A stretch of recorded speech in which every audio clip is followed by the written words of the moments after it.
Hello everyone and welcome to Magic Gathering Strat. I'm Binkaby and this will be a quick deck tech with a Pauper deck that I've played against a couple of times but never got around to do myself. But now I was thinking about the deck that I wanted to try Treasure Cruise in, and I don't like to be like, yeah, put it in Delver. Woohoo, the creativity is just astonishing. So I wanted something else, and then I found this list and I was like, yeah, I remember that deck. Maybe it's better now with Treasure Cruise. So I also think Radiant Fountain was a pretty good addition, but anyway, the deck is a blue-black control deck with a Counterspell, Exclude, a lot of Edict effects and stuff. The win conditions are primarily Evincar's Justice with buyback. So it's a long way to go. To counteract the life loss, the thing is that you establish control so that they have no cards and nothing on the field or anything. They draw a creature and play it, and you play this, drain for 2. But then you have Pristine Talismans to mitigate the life loss, along with Radiant Fountain and Dismal Backwater. So you're basically gaining life and they're losing life and can't play creatures.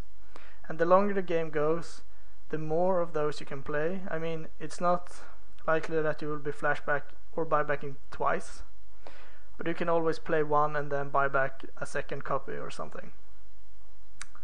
The secondary win condition is Curse of the Bloody Tome, which is also a pretty good win condition, I'd say.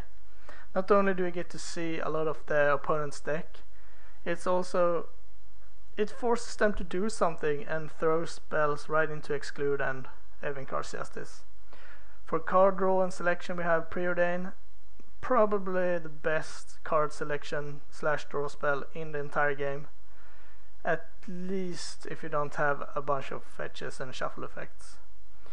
We have 2 Deep Analysis, which also works to mill out the last of an opponent, and the brand new addition of Treasure Cruise.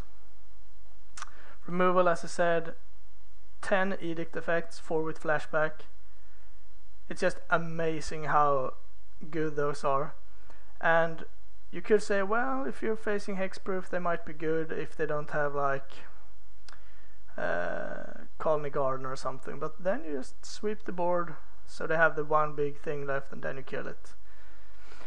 So I really like the deck on paper, and hopefully it will be good in game as well. We will see.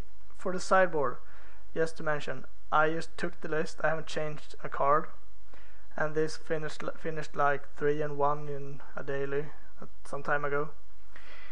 Yeah, I've 3 copies of Shrivel instead of 2 Shrivel and 1 of the other one. I can't even remember its name. It's very borderline difference. So in the board we have Syphon Life for the longer grindy matchups where lands are pretty bad. Another Deep Analysis, same reason. 2 additional curses if that's the primary win condition, like the mirror. The Evincar Justice is complete trash. Crypt Incursion, gaining life and stopping stupid combo decks and other things. 3 Shrivel for goblins and Stompy and hexproof and all the other white weenie tokens. Excuse me, you name it, everything. 2 Doomblades where you need the more spot removal ish thing, like if you're facing